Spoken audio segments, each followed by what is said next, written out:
This is our work session for the discussion of Lane County Housing Policy Direction and discussion of programming to implement the Affordable Housing Action Plan. It's item 9 on our county administration docket, and our program management coordinator, Mr. Eric Mongan, is here to give us a wonderful hour of information and things that we need to know. So Eric, I'll give the table to you and start whenever you're ready.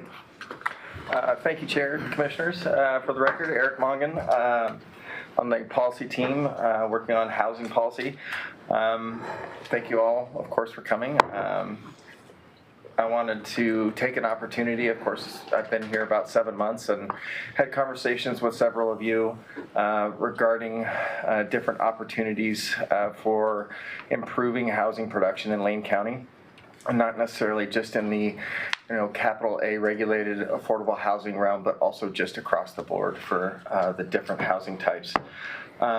Today, as shown in the memo attached, is the Affordable Housing Action Plan actions kind of distilled down into the one-pager. And then in the memo, the 3 that I'd like to touch on today, really with the hope that the board would provide me with the direction on what to do next. I think I have a lot of great ideas, but I'd like to get your input as to what a program might look like. And so I encourage you, as I could ramble on about housing stuff for hours and hours. So don't let me do that. Just feel free to interrupt me at any time if something comes up. We have till tomorrow, so you can. All right, perfect. We'll get the pizzas coming. Some of you, I think most of you know, I came from Cottage Grove. I was the community development director down there, and that kind of leads me into the first, and I think most significant swing that we could take at housing supply and affordability in the county, and that's to stand up a land banking program with the purpose of looking at acquiring new parcels within all of the cities of the county, but with a focus on some of the smaller cities, leaning into that, knowing that Eugene and Springfield have resources of their own, but we certainly wouldn't discount them in this program. But the effort would be to find larger tracts, work with the communities where they exist, and look at either upzoning them, partitioning them, doing some of that developer work that creates uncertainty for developers. The state has done a lot of legislation over the last several years to try and make things more certain for developers, but the one thing that kind of is out there, as I see it, is the certainty of knowing what you're going to get with a piece of land and what can be done. So back to my lead-in with coming from Cottage Grove, Faye Stewart and I, he's the Public Works Director, he and I might disagree on whose great idea it was. I think it was mine. But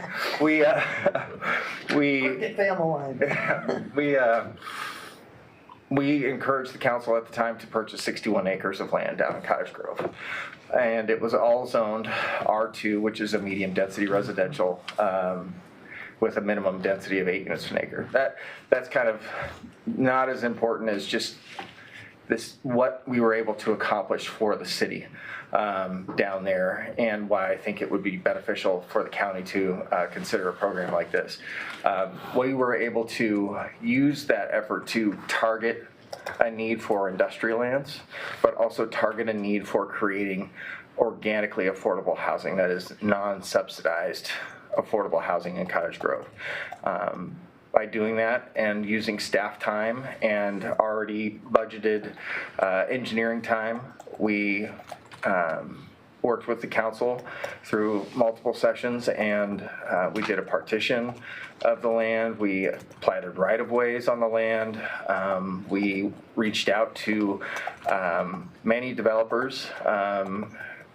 We reached out to Square One Villages, Homes for Good, plus market rate developers, and started to cultivate a list of potential developers, all with the goal that Square One Villages or some other regulated affordable housing developer would get a piece of land for free. part of this, and the market rate folks would pay what we paid for the land, or the city paid. So in this case, it was $1 a square foot, and so they were able to get multifamily zoned land for $1 a square foot. That's unheard of, right? If that were in the private market, and if I, was a private person and I was able to secure land at $1 a square foot, I'd be selling it for $6. It's that difference between $1 a square foot and what we as this organization could acquire lands for, and not adding the markup.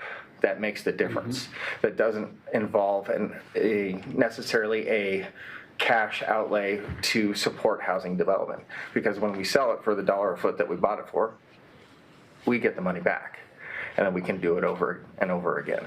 And so we're able to support development and encourage it to be in a direction that we see best, which is the maximization of the square footage that we have available to us. We're all familiar with urban growth boundaries and things like that.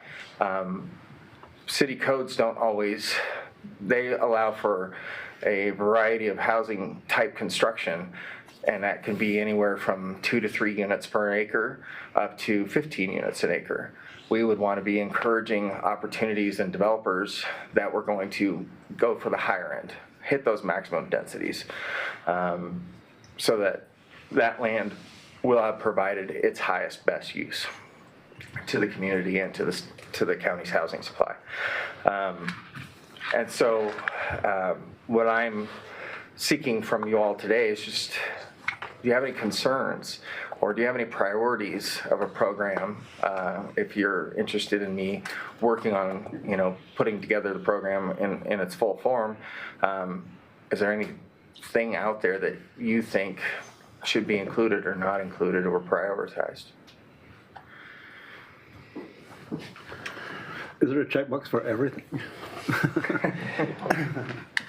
Are you, just for clarification, you guys have feedback on the sort of the one pager of the distillation of the housing action plan, or the land banking concept specifically? Thank you, Commissioner. Just the land banking concept, I appreciate that clarification.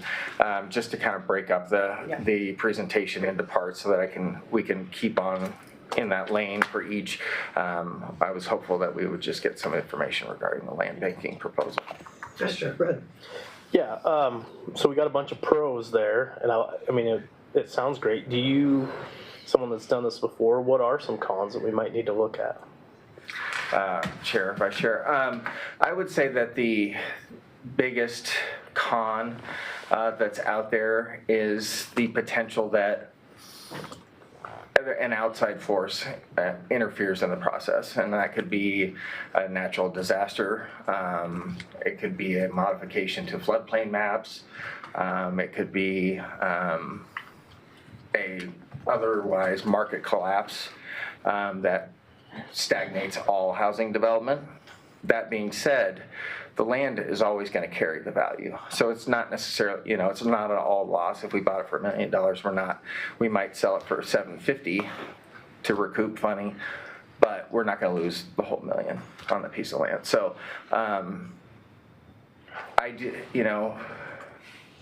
trying not to think of any cons, because I don't want you all to latch onto that, but there really are very few, right? Like, this is a known game that the private side plays every day. This is an opportunity for the county, under its strategic plan goals, under its adopted affordable housing action plan, saw as being a tool in the toolbox to competitively provide opportunities for new housing in the county, with my addition, saying that we're going to do it in such a way that we're going to try and maximize every square foot. Yeah, I do. I mean, I thought it was a great idea when we adopted the housing action plan. I still think it's a great idea. And what I really appreciate is, as you were talking, I was realizing when we, a community, or this body, or the organization, talk about affordable housing, we're focused on what the end user, either the purchaser or the renter, is paying. But the way to bring those costs down or make those more affordable is to make it more affordable to develop the housing in the first place.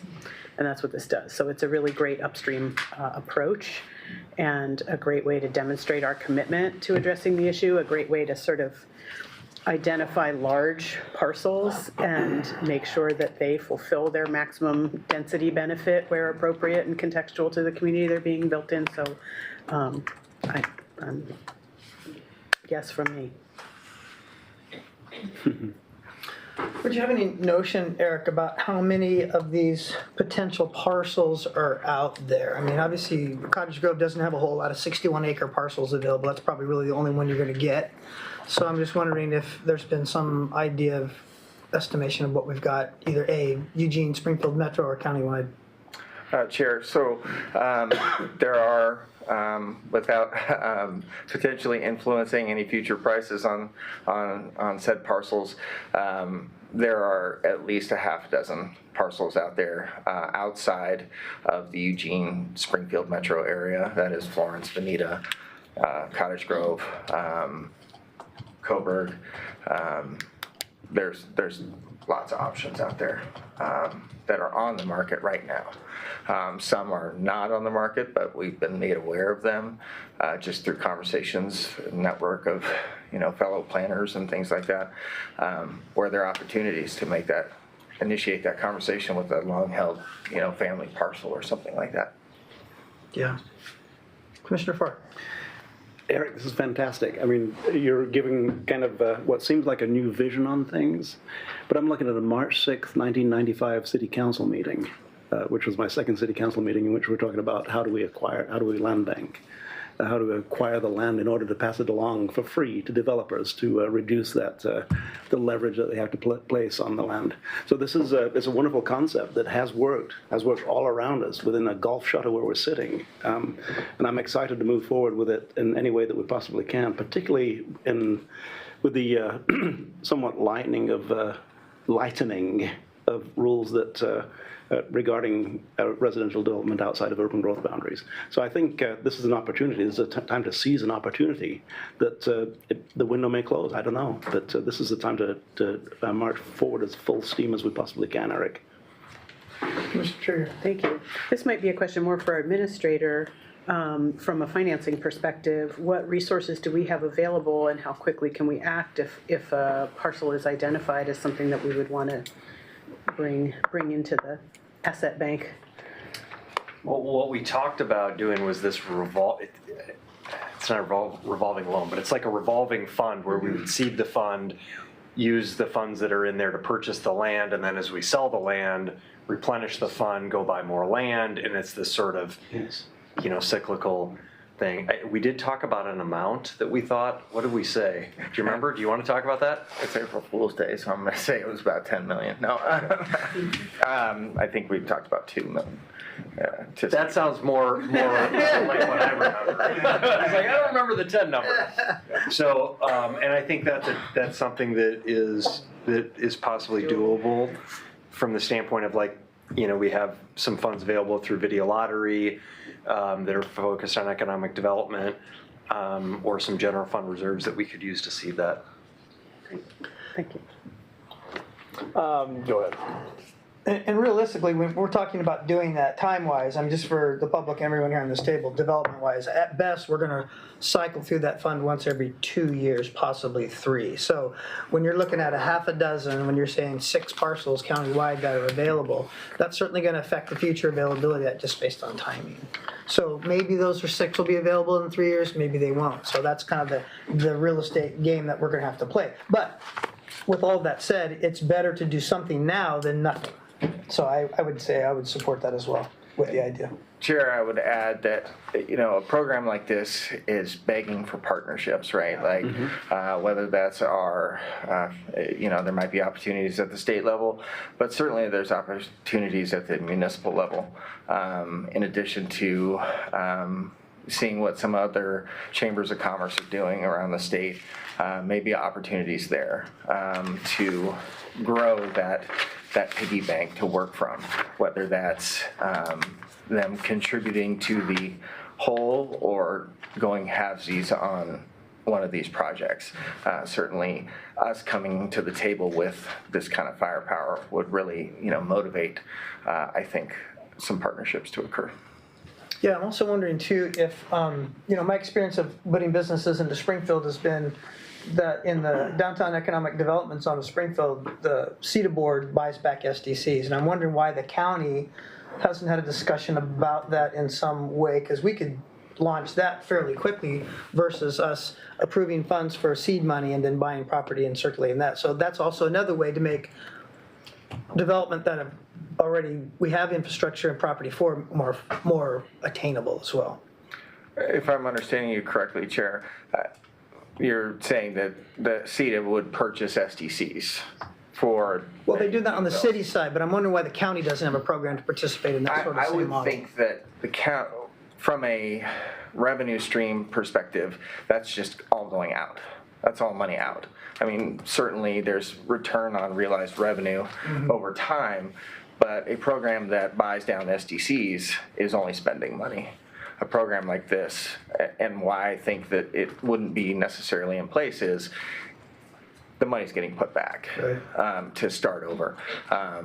Certainly, I would be all for the county doing anything to buy down costs for development. I just don't know that revenue stream exists.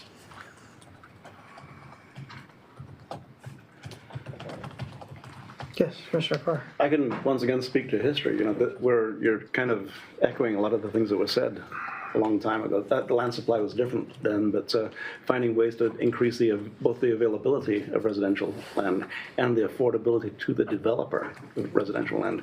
Now that became a little bit of a sour taste in people's mouths. Why would we want to subsidize developers? Well, in this case, we're not. We're subsidizing the end user.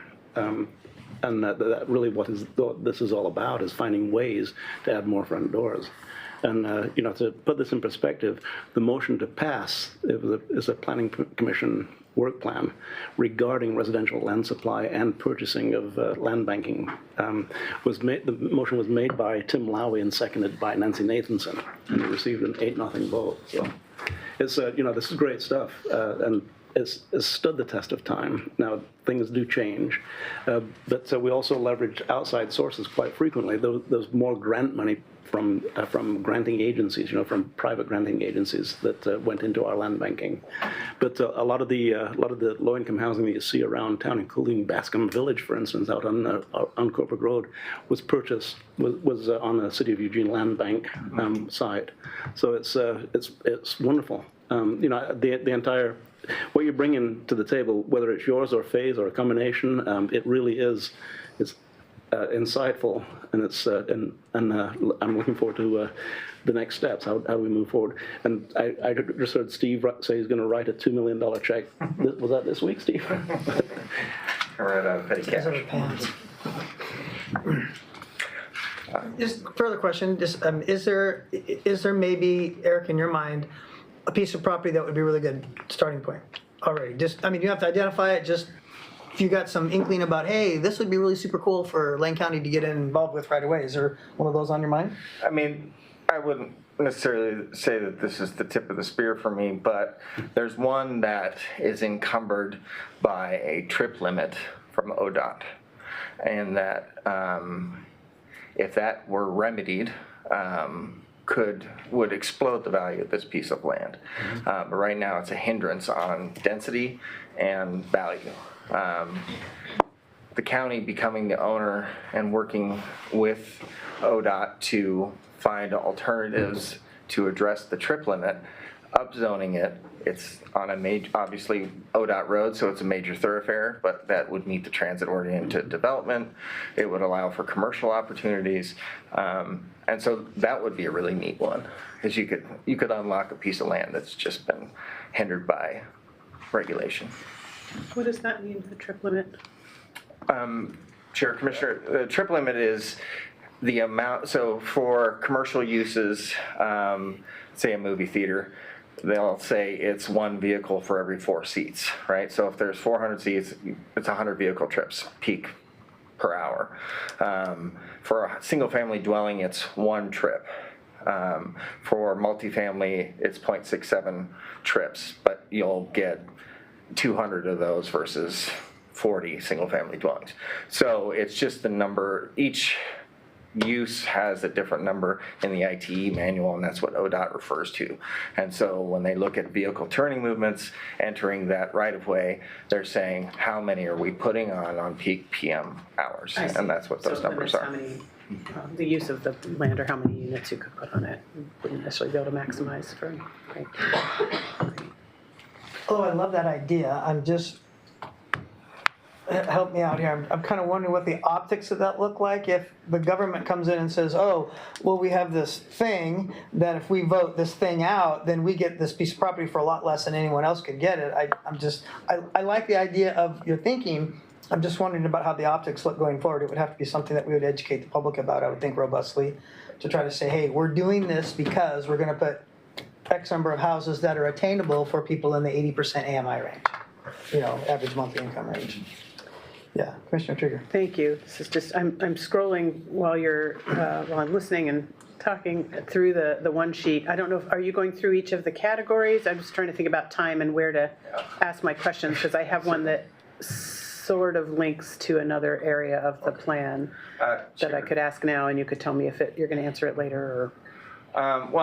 Chair Commissioner, I would just say that I'm going to touch on the pilots and partnerships and the rural innovation, I think, was the other two sections, so I won't be going too much more through that. And those ones are, I think, much more compact in delivery and discussion. So whenever you feel... Well, maybe I could ask this then, because it won't get covered otherwise, just so I understand the difference in the building capacity section, the seeding a revolving loan fund for property acquisition. So how does land banking versus a revolving loan fund for property acquisition differ or overlap, or where might one, can you just talk about how those do or don't work together, I guess, or how we might identify something and use one strategy versus another? Chair Commissioner, so on this particular one, it is essentially how we're talking about getting this going. Now, this particular one is laser focused on a certain AMI range, and that would, I think, lend more towards like a City of Eugene program, the program the City of Eugene currently runs. The program that I'm pitching is much more generic in that way, that we're going to look at all housing as good housing and appreciate the uplift that occurs when you create that new housing stock. And so I think that in under capacity building, that one reads to me as though it's, to support regulated affordable housing only. Thank you, that's helpful. I have kind of a technical question. So what tools do we have to upzone that somebody else, like say the private sector, wouldn't have? Chair, Commissioner, so the tools that we have are not any different than what a private land use consultant or attorney would take to a community to do an upzone. What we have is that we're not marking it up after we are successful. So instead of doing an upzone to maximize return on investment, we're doing it to maximize return on doors. Front doors. Gotcha. I think I was thinking similar to Chair, where this is I really like the idea. I just state that. But I do think we're gonna have to proceed somewhat cautious, because there are people that are trying to get extra lots right now that I'm dealing with daily that can't do it. And they're gonna see this as, of course, the government comes in and can do it when we couldn't do it. So we'll have to navigate that. I have faith that we can do it, but that's something I want to be very cognizant of. I would say that my experience in Cottage Grove provided me an opportunity to have conversations with the community about what the intent was. Right. And that was very helpful. Mr. Adams, you had your hand up. Thank you, Chair. And just to build on my colleague's point and Vice Chair and Chair to your points, I think it's important to note that this work would be done in the Housing Production Unit and not in the Land Management Division, right? So our Land Management Division, which is doing land use planning and process approvals outside of urban growth boundaries, it's not where we're going to be working with respect to this project, right? So this is within urban growth boundaries, and so there's differences in the way that works, and so it's really important to not suggest that there's different kinds of fruit happening, apples and oranges. You know, these are different kinds of situations, and we would be working through each of those and looking for creative solutions, right, for each of these. We're not suggesting in the example previously that we would want to sacrifice traffic safety for purposes of, you know, doing housing production, but rather finding ways to ensure that we get all of those outcomes very specifically. I think that's important. And then I think, you know, given that capacity, because really the subsidy here for the board is one of using staff time to do a lot of this work in-house specifically. So we're not talking, you know, we're not talking multiple parcels at a time. We're really kind of, so this, I don't want the public to feel like we're going to see, you know, houses mushrooming across the land. We don't have the capacity to do that, but we can make targeted improvements, particularly in rural communities. So we'll have a big difference. Thank you. Yeah, Mr. McRae, go ahead. This was the point I was wanting to make, and I just want to add on to what Mr. Adams is saying, that, you know, I think we have to ground ourselves in the reality that the land use laws that exist in this state are structured around incentivizing or creating a greater ability to develop within the incorporated areas, and also to make it more restrictive and more difficult to develop in the unincorporated areas. And so, as Mr. Adams said, you know, the plan here, and you heard Mr. Mongan articulate that we're really looking at focusing on the rural communities, but the incorporated areas within the rural communities. Again, understanding that Eugene and Springfield have a lot of have the resources, meaning staff and additional funding that they can make available to leverage the type of things that we're doing. The rural communities do not. But our focus is within those urban growth boundaries in the rural areas, and the rules that apply there are different than what apply in the unincorporated areas. So this is why you, Commissioner, and Commissioner Buck in particular, deal with a lot of folks who are frustrated with the challenges they face in unincorporated areas with land use planning and development, because the state laws are set up to make it more difficult. Okay. Proceed on, please. Thank you, Chair. So I think I mentioned this to most of you when we've chatted before, but I'm a proud resident of unincorporated Lane County. I live down on the southern border, I guess, and as Steve likes to say, I can see Douglas County from my front porch. I say all that because I think that there's a neat opportunity to work with school districts to create housing in those rural environments. My two youngest children go to London School in the South Lane School District, and without having had any specific conversations with the school district staff or their new superintendent that they just brought on last night, I know through word of mouth, and my wife, who's a substitute there and gets called regularly to help sub classes at London, that there's an issue with providing or getting staff to stick around because of the inability to locate close to where they work, right? So out at London School, finding a place to live on a teacher's salary is probably fairly difficult.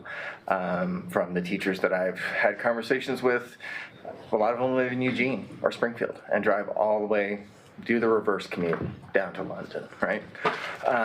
And so I think that there's a significant opportunity to work with the state legislature to carve out a path to use community land trust model on school district property. So what would this look like? This would be, Mackenzie School District there at the high school, or at the school there, they can put up 4 cottages and prioritize the renting of those units to school district employees. So whether that's the custodian or the principal, right? Providing an opportunity for folks to live and work in that rural community. I think that this is probably the best opportunity to accomplish that. As the Steves just said, doing any kind of advanced development, urbanish development in unincorporated Lane County is basically prohibited by state law. So how do we create more opportunities without urbanizing those rural areas? I think school districts are a great opportunity to do something like that. And generally, they always seem to have a little bit of extra land as well. I know from my past life at Cottage Grove, behind Cottage Grove High School, they have 73 acres that I hope they'll surplus someday because it's zoned R1 and it could really be a nice development. But that being said, that could be a great opportunity just to create 20 units for teachers to be able to buy. And as I included in the memo, this kind of stuff's happening already, right? Not necessarily on school district land, although one of them was. There was in Bend, I believe it was Bend, the school district sold to Habitat for Humanity something like a half a dozen acres. I don't remember specifically, with the agreement that Habitat would then build 18 duplexes. And then the next transaction would be to allow only school district employees to live there. They sold the land, and there's probably some history to that or reason through the surplusing process that it wasn't just given away or for $1. I think they sold it for $25,000 or $50,000, but it was a lot cheaper than any land was going to be in Bend, and that was a way for the school district to make a contribution to housing development that didn't involve providing real money. They didn't have to come up with money. They could just partition off a piece of land and transact it that way. And there's another one that happened. It was just one house. So it was a larger subdivision of many houses within the city of Sisters. And the school district worked with that developer. And they did contribute, I believe, $50,000 to that effort, and their involvement garnered the support of contractors and other donors, and they were able to buy down the value of that $750,000 home and make it a $400,000 home, something that a teacher could afford. And then it was lotteried to school district employees only. These are just opportunities or examples of community land trusts and how they can move the needle and how school districts can benefit from it. We often, there was discussion I heard recently about, you all had the enterprise zone discussion earlier, and money's going to schools and things like that. Well, certainly if we can do something as a state led by Lane County to have a non-financial contribution to, reducing turnover, I think that would be a huge benefit. And I think that there would be a lot of what's the word I'm looking for? Support from our community partners to do something like that. Because I don't think it would be seen as urbanization. I think it would be seen as the thing that we advocate cities as being, living where you work. And we know that there's a need to work out there. And so I think that it would be, I think it'd be supported. Is that something that you want me to lean into? Oh, yeah.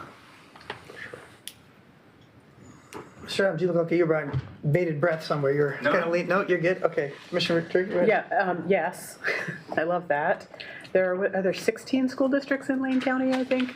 So working at the, district level, and I love it because what you just said about, live where you work, but also a lot of these folks that we're talking about that need housing also have families, have kids that go to these schools. I mean, the multiple cylinders on which that particular partnership fires is great.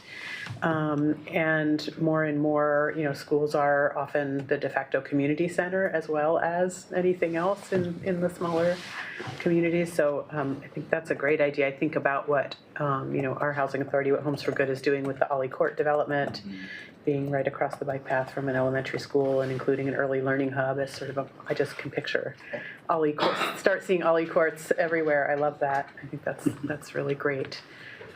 So thanks for that idea as a priority. Obviously, you can't lean into all the strategies, but that one seems like one where a little bit of work could really go a long way, and that's something I'm really interested in, both for this strategy and the land banking, because it's consolidate the staff effort for the maximum return in terms of number of houses and filling a missing piece of the housing ladder.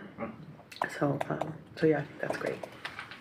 When you mentioned Ollie Court too, Commissioner, I'm sure that had a component of childcare in it as well? There's the early learning hub Is that what you're co-located. talking about? Okay, right, yeah, good.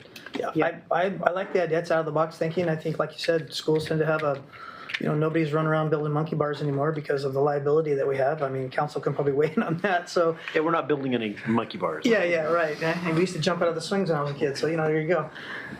So I think that's a really good idea to do that on, live where you work kind of model. It's almost like a parsonage kind of model as I view it. Churches used to do all the time. They'd take some other pieces of property and build, like a parsonage for the pastor and his family, that kind of thing. So is that something you think could be leaned into quicker than the other model, the land banking plan model that you mentioned on a piece of property like this ODOT one we were talking about? Chair, I would say, it's a parallel effort.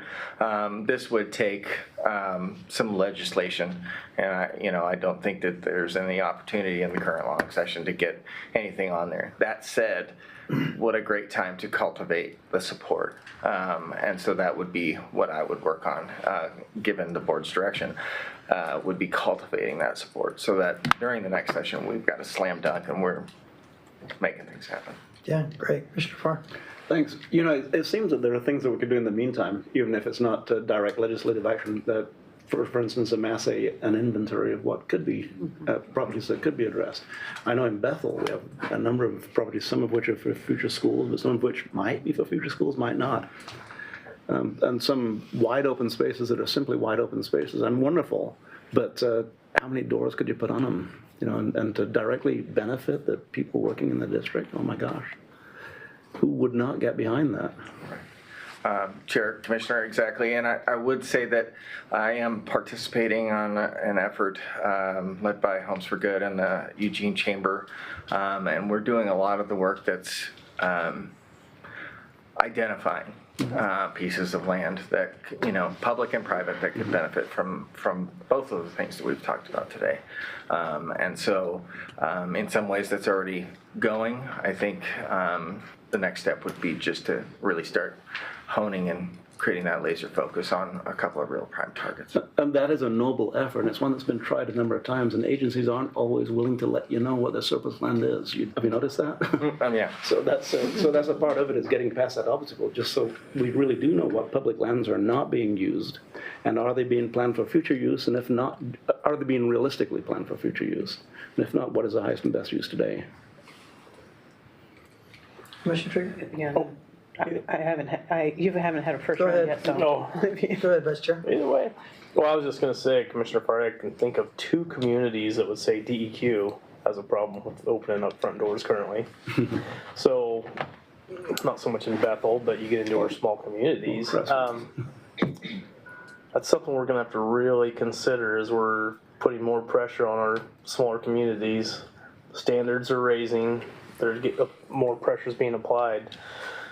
What does that neutral zone look for some of these other communities that aren't in housing moratoriums yet, but it's probably coming at some point? I mean, that's something to consider. Chair, Commissioner, yeah, I mean, I'm trying to figure out where the end of my due diligence list kind of goes, right? And I think that question plays into it of, where to direct efforts, where to identify risk and things like that. And then where that outside factor comes in, and I think you mentioned DEQ or moratoriums, and generally that's not a local thing, right? But there's opportunity there too, right? And there's a parcel in Crestwell right now that really can't be developed right now, but a patient owner could acquire that piece of land and really do something with it the second that pipe starts running, if it starts running. Literally, the pipe starts running. Yeah, and so I mean, there's some thinking to do that way too. I hope that answered or addressed. As much as you can. Yeah. And Chair, if I could build on my colleague's comments, and you'll notice Ms. Roberts is here with our community economic development team, and these two teams are working in concert with each other. Certainly our industrial and commercial lands readiness is part and parcel with our residential lands readiness, right? They share the infrastructure pieces, and we are infrastructure constrained in so many places, even within our metro urban growth boundary. We're constrained by infrastructure in key places, and so that continues to be a focus and a concentrated effort to move that forward. And housing production, community economic development, kind of co-located with within the policy division for our advocacy efforts and our grant-seeking efforts is really kind of laser focused and enables us to kind of bring a united front to that sort of effort to try to drive things forward with our local partners, our municipalities in particular. Great. Commissioner Trier. Thank you. I'm glad you brought that up because it gave you the opportunity. What I hear you saying is we just got to jump into the middle of the chicken egg. If we wait for the issues to be resolved before we think it's a worthwhile parcel, there's no pressure to resolve it. And if there's no pressure to, right? So I hear your concerns, but I hear also that sometimes we can be that catalyst for making the case that another entity needs to figure out how to remove the barriers that we are now facing, so we have that pressure to bear. But the other thing that was sparked, the school district partnership I don't think is in the plan, but one thing that your comment about parsonages, Chair, made me think about is Faith Community. And that's also another entity that owns a lot of acreage inside developable areas, so. Chair, Commissioner, absolutely. I took some liberties adding this in the school district CLT sort of thing in there because I wanted to get a double, right? Provide something that benefits school districts that are cash strapped as they are, but then also create front doors, right? So I kind of, took a little bit of liberal approach to that, what it said. Regarding parcels owned by religious institutions, that one is, can be a little trickier, I think, to do. In my career, haven't had a lot of success there, and that's for a whole host of reasons, I think. But generally, and it could be a regional thing, a local issue. Once you got the land, letting it go you're never going to get it back. Right, you may have gotten the land on a donation and never put it in anything, but that congregation coming up with $15 a square foot to buy extra space is next to impossible, and that's just kind of what I've seen and heard from folks down in South County. Yeah, and yet we've also seen one of the most successful pilots at Peace Village of a faith community, working out a deal where the shared space they get access to for the minimum amount of time they need it in exchange for letting the land be used to serve their own values and mission as well. And I wonder in a post-COVID world, I think more and more physical religious institutions are struggling to fill the building. So I would say that maybe that's an opportunity for an open door sort of approach, right? Maybe less proactive, staff seeking, but more just, hey, are you interested in whatever? And so creating availability to support those efforts, sure. great, thank you. And the pilot partnerships, did you want to address or add anything more to that, Eric? Chair. Thank you. Okay, it looks like he's kind of wrapping up. Does anybody else have any more questions for you? Are you not wrapping up yet? Just one Okay, more, the pause one comes more through me, I'm thing sorry. here, sorry. That is pilot, so we had done rural innovation and now it's pilots and partnerships. There you go.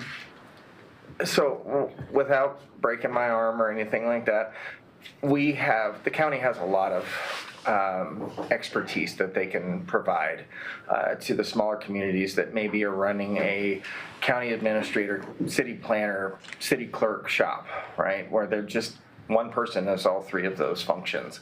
The county can support those communities with grant seeking, grant management, program management. They can, staff can support long-range planning efforts. When I was the director down in Cottage Grove, we took on the city of Drain and managed their long-range planning, current planning, and floodplain, and then also managed Crestwell's floodplain. The capacity building benefit that we can provide, I think, is a real opportunity. So this would be the advertising, hey, we're here to help you sort of things. We recently had a meeting with a small city, and just from a couple-hour conversation, there were 5 or 6 different topics that the planner and I are going to follow up on to see where I can help them maximize their efforts. This would be, I think I might have taken a little bit of a reach on this one as well from the action plans, from the Affordable Housing Action Plan, but it's really something that the policy team can help to kind of take that land banking ideal set and implement it as desired amongst the communities. So that could be speaking to the elected bodies about different programming, whether it's multiple unit property tax exemption programs or low income rental housing tax exemption programs, different things, different mechanisms to encourage development within their communities without having to do a major, cash considerations. And so with something like that, it would just be, is what I would like to know or hear is that something that the board would like to see me do in contacting these other development departments and planners and geeking out about, things that we can do to help each other. I mean, because ultimately, if I am able to, support Oak Ridge in developing 50 units, that's 50 units. It's here, and it's something that maybe wouldn't have happened otherwise. So to me, it sounds like it's a slam dunk, but, I would love to hear if there's anything or any concerns or anything like that you may have. Commissioner Barr. Well, I think it sounds brilliant, Eric, to tell you the truth. You said Oak Ridge and 50 units. I mean, what a shot in the arm that would be, and everybody wins from that, right? I mean, I'm not mistaken in that it adds to the tax rolls also. So everybody who receives money from the tax rolls gets a boost. I mean, it's just a win-win-win situation. The question is, how many hours in the day are there, Eric, and how many people are you? Personal assistant. First name red, last Note name for the Bull. record, the Red Bull can, the 16 ounce, right? So bottom line, I would encourage it. Absolutely, I think it's once again, who could not support that? Yeah, I think it's great. I think it's a responsibility we have as a county, as a good interjurisdictional partner. Many of us sit on different boards and commissions where we work cross-jurisdictionally, so it makes sense. And I'm also thinking about back to the previous items around partnerships with schools and potentially religious institutions. It's the folks in the communities on the ground they might know about something that's not on your radar, that you're not going to be proactive about, but they can be because they have the relationship. So if we build the relationship with those smaller communities, and then they have the relationships sort of further down the relationship chain, it just builds a stronger a stronger chain. So I think there's a great deal of, I mean, capacity is in relationships too, right? And so that's what I hear this piece being. And I really appreciate the conversation about your capacity as an individual person, but you're not working on all the things every hour of every day. So it's, every initiative will have its own pace and lull, and anybody who's done project management knows, right? Something that takes 20 person hours might take a year to accomplish because of the lag time and the so on. So that's what I have full faith in you and our policy director and the whole team working together to make sure that everything's sort of moving forward, some pieces more quickly than others. And I see all the things you've brought to us as having opportunity to have really good synergy and sort of cross-pollination opportunities, rather than just say, just work on this one thing. So I think that all sounds great. And my only other comment for this item is just noticing that we're missing Commissioner Buck, who not only has also relationships with I think she has 8 of the 12 cities somewhere within her district. Speaking of relationships with the mayors and and others in those communities and the community members themselves, but also has a background in housing and would probably have a lot to add to this. So I just hope and assume you and she are in regular contact, or when she's back, I'll encourage her to watch this work session and have a follow-up. But that's the only thing that's missing for me from this item today is her voice at the table. Thank you, Chair. Yeah, and add to that, not to mention she used to be a real estate agent and knows the network. So perhaps we might move to get you a real estate network group of membership. So you'd be in that now. Yes, Commissioner Well, Park. regarding your time, Eric, just overcoming inertia on some things, getting things moving, because we all know objects in motion tend to stay in motion, and get it moving. And as Commissioner Krieger said, you're not working on it every moment of every day, but once it's in motion, then other entities are contributing to the outcome. And we have a case in point right now with Cresswell. How many entities are working together to help Cresswell with their issue? I know you've been deeply involved, not just through the floodplain planning, but right now MWMC is an obvious and clear solution. If we had a few $1 million to spare, would be build a pipeline, hook them into the Metropolitan Wastewater Treatment Plant. So the innovative ideas that not too many years ago were completely out of the question, that would, quote, blow a hole in the urban growth boundary if we expand the sewer system beyond to Goshen even. So, Right. But once again, I encourage you to get the objects in motion, and they will keep in motion.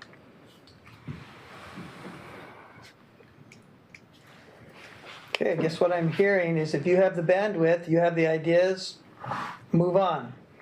Get something from stopping to inertia going, so. Thank you, Chair and Commissioners. I will plan to come back with a fully sort of designed land banking program just to make sure that there's not any tweaks or missing items that the board sees as being opportunities. And then from there, I would imagine that, any potential things we'd be discussing in executive session, as we do when discussing matters of real property, right? So as to not add a couple of zeros to any property. So anyway, thank you so much for your time today. Awesome. Last question from One more question. With Cottage Grove, you worked with the University of Oregon on some of the planning, or maybe that was before your time that U of O was involved there. And I'm wondering if there isn't an opportunity to involve U of O on some of the, once we get the ball moving on some of these items. And I'm looking at Steve because Steve's been very successful in that. Well, Chair, Commissioner, I think there's a lot of opportunities through the Policy Lab, and so we continue to work with the Policy Lab on a wide range of efforts, affordable housing. Mr. Mongan just led a real-world Lane County class that did a pro forma for a rural ADU. So in a 10-week class, they looked at what it would cost to come up with a generic pro forma that you could hand to somebody who was thinking about putting an ADU on a rural piece of property in Wayne County. And the team just reported out on that. So we are absolutely looking for every opportunity to engage UO and kind of really engage young planners, folks who want to go into the field and really are understanding that affordable housing and housing production in particular is a particular calling at the moment. There's a lot of young people who want to go into that space. And so it was really fun, and it was tremendous to see my colleague in action working with students. Well, we have a fertile field to work in. There are a lot of things that the brilliant minds over at the University of Oregon help on. So, excellent. I'd love to see that report when it's available, by the way. I'm a triple duck, so I'm happy to work with the university any second. Beat this, I met my wife at the U of O 52 years ago. There you go. All right, Mr. Mongan, well, thank you so much for your time and for your effort, and pace yourself on the Red Bulls, sir, because I'm sure you're going to need them in the future, so thank you again. Thank you, Mr. Adams. Thank you, Samantha. Appreciate you. Thank you very much. All right, as we move forward, we have our item number 10, our afternoon agenda, Commissioner's Business. The first item is announcements from any of the commissioners. Any announcements? Seeing none, I have one. Our now retired district attorney, Ms. Patty Perlow, continues to champion the needs of children in our county. April is Child Abuse Prevention Month, as she indicated to me. All children deserve to grow up feeling safe and protected all year round, but in April, we strive to raise awareness. There was over 760 Lane County children seen at our local child advocacy center, Kids First, in the last year, raising this awareness, and the work will continue to keep our children safe. She is a champion of Kids First, and they're actually having an event coming up. I believe I just wrote it down, I don't want to misquote it, but it's in a couple of weeks or maybe this Friday. Anyway, Kids First is a great program, and she wanted me to announce that for you, so there it is. Any commissioner comments from this morning or remonstrance? Yes, Commissioner Trujillo. Thank you. I'm really sorry I don't get to address the room this morning because we had, again, a really large turnout from folks in the community. And this is just a happenstance of the calendar that we didn't have a chance to meet right before, but several people this morning mentioned Trans Day of Remembrance is what it used to more frequently be called, as a day to note the passing of transgender folks in the community, and it's really been sort of reimagined and now is Trans Day of Visibility, and that's March 31st. And there were a number of really wonderful community organizations getting together to do events and concerts and things that I've attended over the last several days to support the community, and particularly some of the folks this morning that I met Sunday at the Lavender Network, which is the building that houses a number of nonprofit organizations to support trans folks in the community and create a safe gathering place. But we heard a lot of really compelling comment this morning, and I think about, in particular, Corey, who talked about how there's so much that's unknown and that this community has been coming and asking us to make a affirmative statement of support, and that the waiting itself is traumatizing, that the having it hanging out there unresolved is adding to people's stress. Commissioner Farr made the assignment on January 14th, so it's been a while. It's been a long while to ask folks who are under the kind of assault and attack that that these constituents of ours are to wait so long.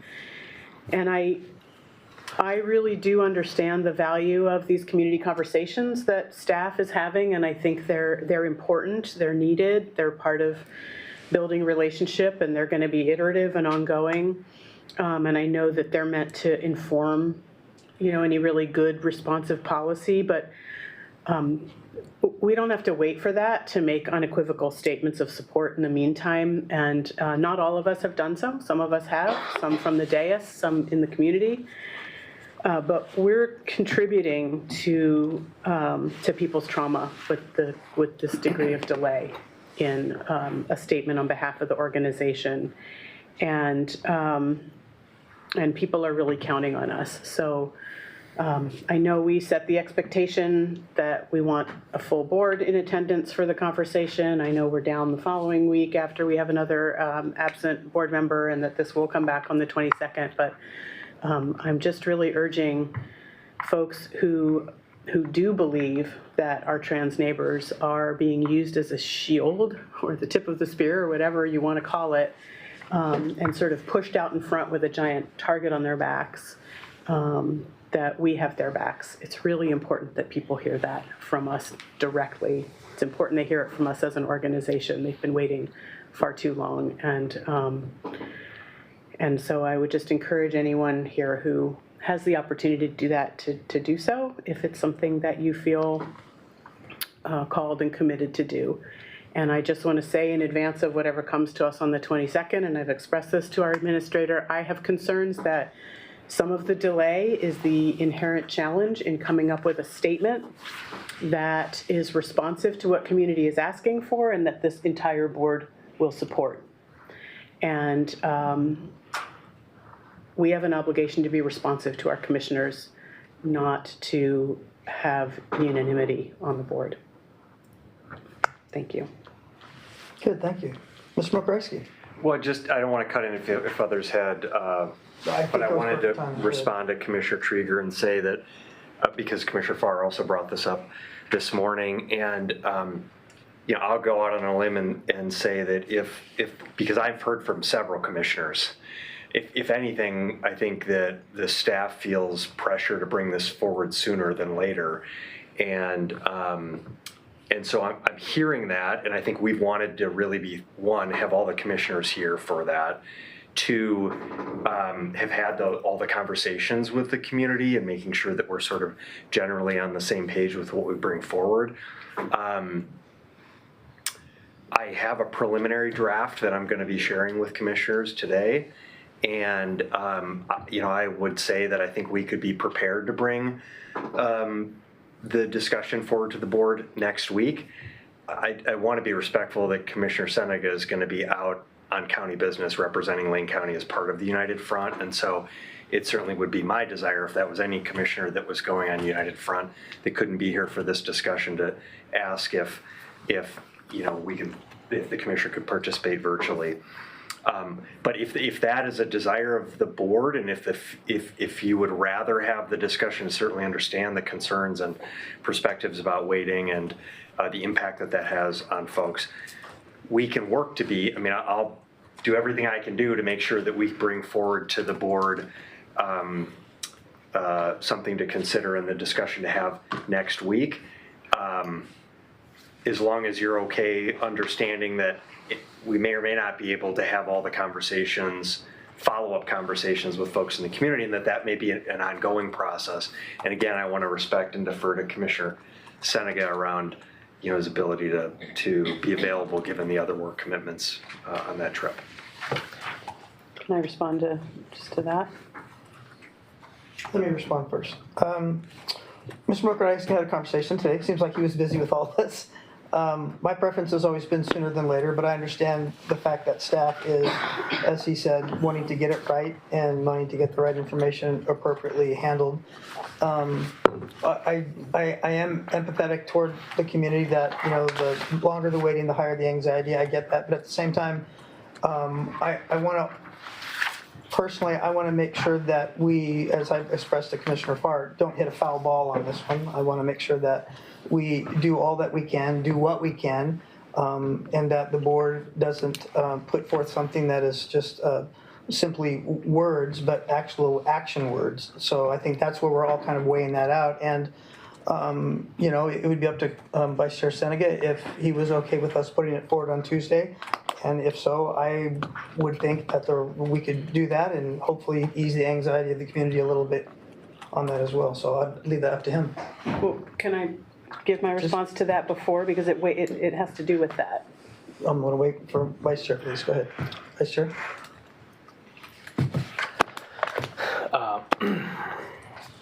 Well, I don't know if, I'm kind of hearing, I don't know if we're going to be ready on the 8th. It was kind of my part of what I was going to ask, but I'd like to hear what Commissioner Trieger has to say. Yeah, I think my comments were misunderstood. I was not requesting that we bump it up. Our administrator made clear to the room this morning that the 22nd is when it's on the agenda. I was making a statement I would have liked to have been able to make to the room, not to try to ask to move our agenda. Got it. Heard. Thank you. Okay, Commissioner Farr. Thanks. I'll speak to that in just a second, but if I were speaking, I am speaking to the room right now, but more than just the room, I'm speaking to anybody who's listening, and it can be written down, it can be rewritten. I'd like to respond to, let's see, it was Emily Charlotte Clark, and I spelled that, that's the way I spelled it, who self-described as transgender and devout Christian, and talked about a passage from Matthew about I was hungry and you fed me. I was unclothed and you. And the king responded, "Truly I will tell you, whatever you did for one of the least of these brothers and sisters of mine, you did for me." Now, who am I speaking to on this? To people who really are professed to be Christians, to people who really profess to be in service to others. Who are you in service to? Well, you're in service to the people who need service. And that is what we have to do. That passage goes along to say, "Depart from me, you who are cursed, for I was hungry and you gave me nothing. I was thirsty, you gave me nothing. I was a stranger, you didn't invite me in. I needed clothes and you did not clothe me. I was sick and in prison, you did not look after me." We don't want to be that. We are not that. We are respondent to people's needs. And the sooner we can make that announcement, the sooner we can profess it from the rooftop, then the better off everybody is. I did speak with Corey briefly after the meeting, and he and I talked a little bit, and understanding that we are moving forward, that is helpful. It is helpful that we are moving forward, and understanding that we're moving forward so that ultimately we don't have to backtrack on anything. I don't know what that might be or how that might be. Requires a certain amount of diligence and doing things in order. But being able to, as a county, make a statement as quickly as we can, I'm fully in favor of that. If it falls upon us individually and separately, well, I'm in favor of that also. I think many of us have already done that. So that's all I'll say about that. But regarding testimony this morning, if I wanted to respond to everybody who spoke this morning, I'd have to talk about transmedical care, national politics, light pollution, Bob Dylan, Eugene as a sundown town, local access roads, and personal attacks on individuals. But we don't have time for all that. We don't have time for all commissions to respond to everything that people testify on. And to pick and choose on what people are testifying on, well, I'll choose this.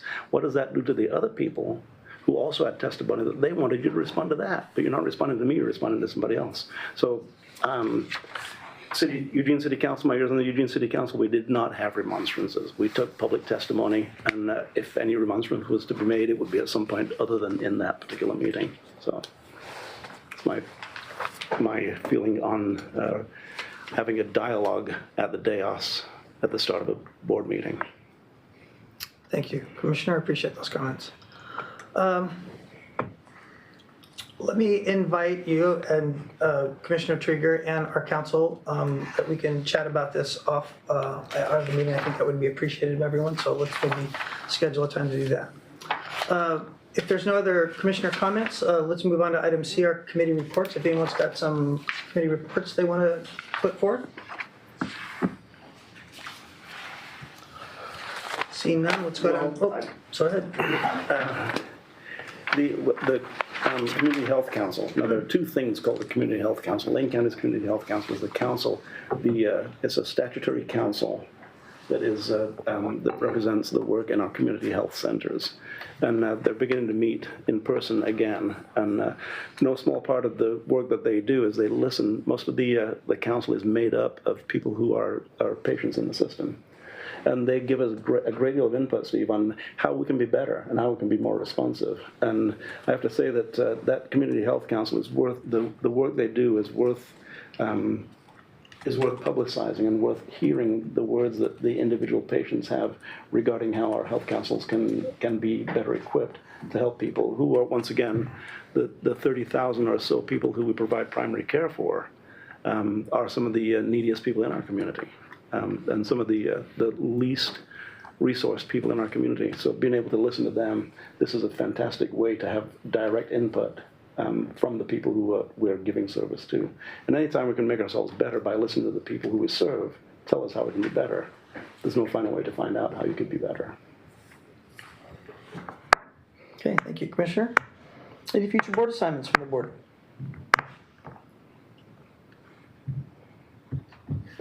I have two, if you'd hear me, please.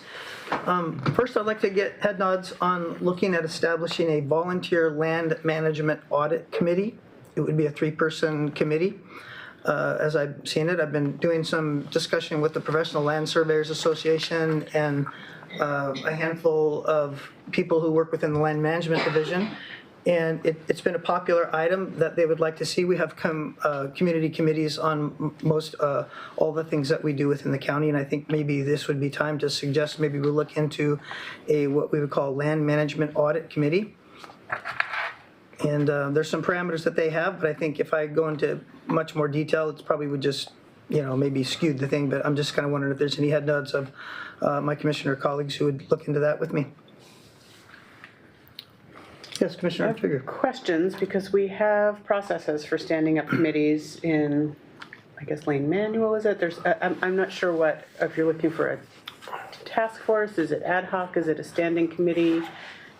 Who's going to staff it? I know right now with all the challenges around budget and staffing, I know there are some looking at staffing of committees and how much time goes into that with increasing workloads and reducing FTE, whether adding another committee is the right thing. So I would want to know a lot more about, first of all, what our process is and how we actually do form new committees, and then where it would live and how it would be staffed and what kind of resource is available to It would be a put to that. volunteer staff committee. It wouldn't be one. I mean, there would be, the idea, let me just maybe expand, maybe help you out here.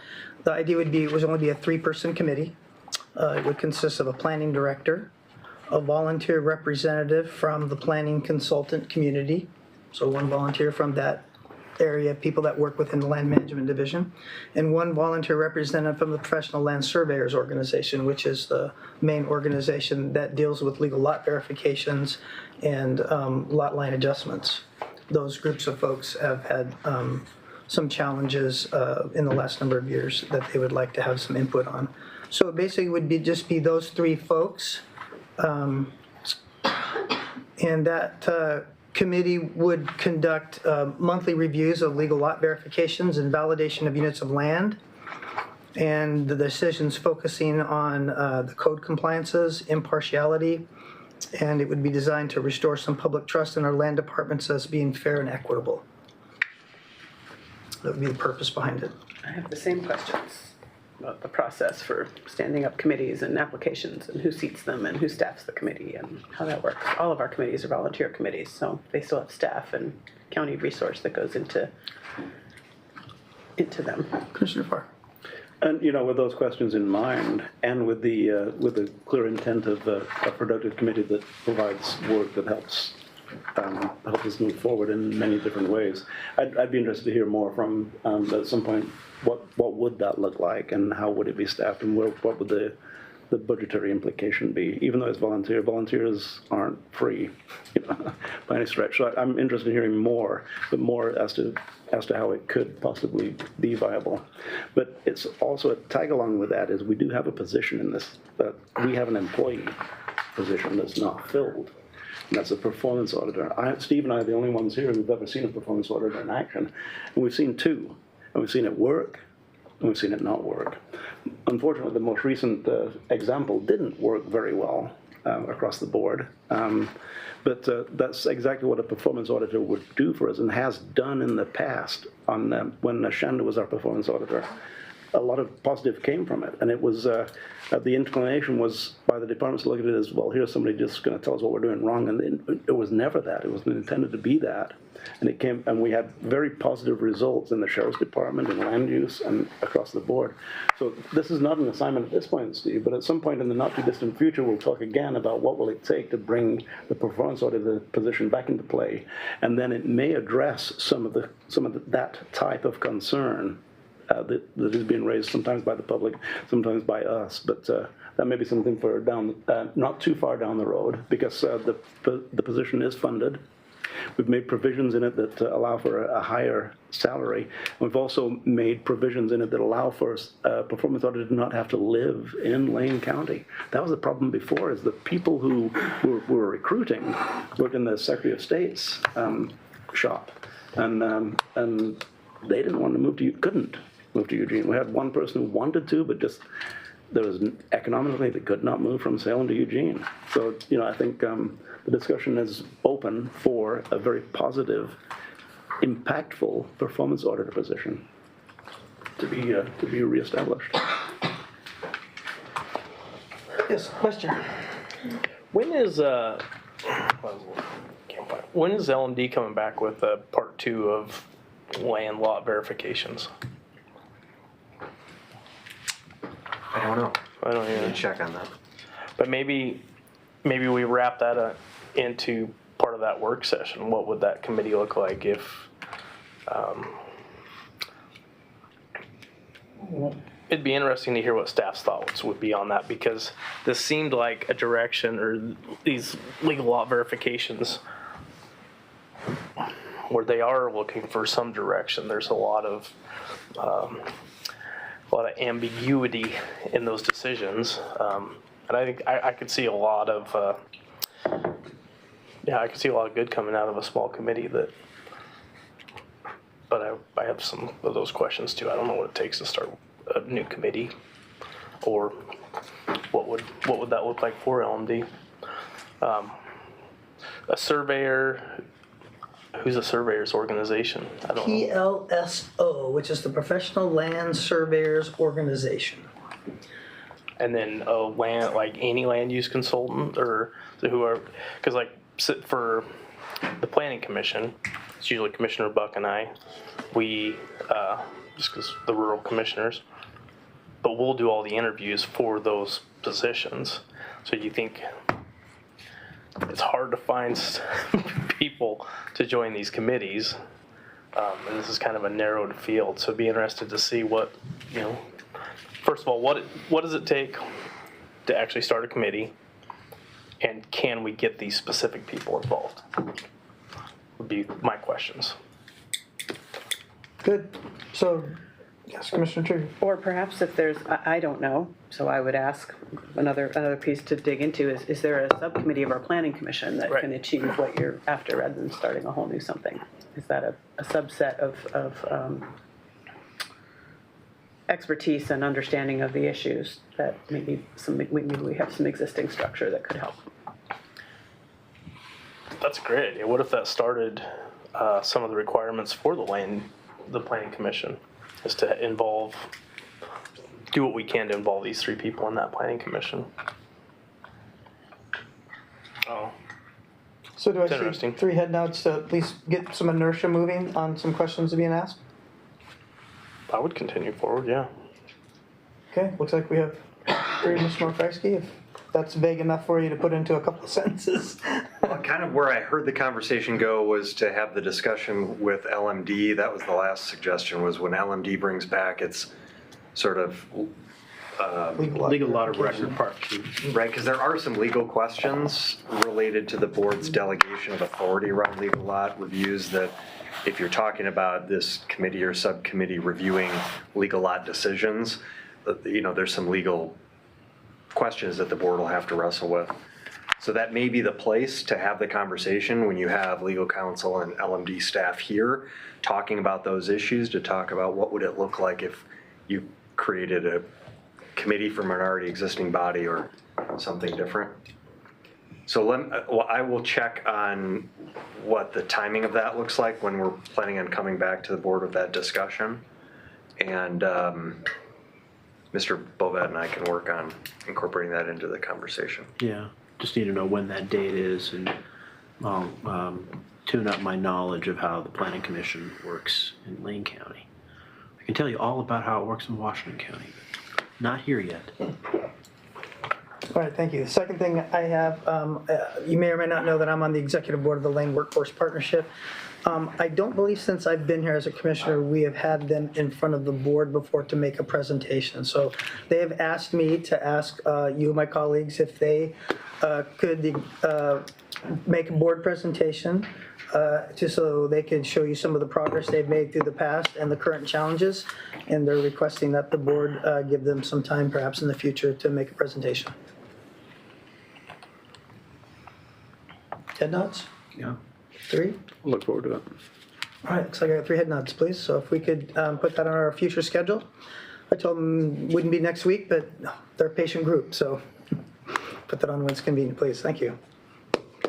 Okay, review of the board assignments. So I have, the two are that we're gonna check, we're gonna verify when the LMD work session is to update on legal lot and other issues that LMD is planning to bring back and incorporate this conversation about a potential volunteer committee. And then I think I'm gonna ask Mr. Adams and Mr. Harris to coordinate with Lane Workforce Partnership on a presentation to the board in the coming months. Thank you. Yeah, they just got a stellar review for their finances and organization, so they want to brag a little bit, so good on them. All right, there's any other business for the order before we adjourn? Thank you for your participation to everyone. Seeing none, our next Board of Lane County Commissioners meeting will be Tuesday, April 8th, 2025, 9 a.m. at Harris Hall. We're adjourned.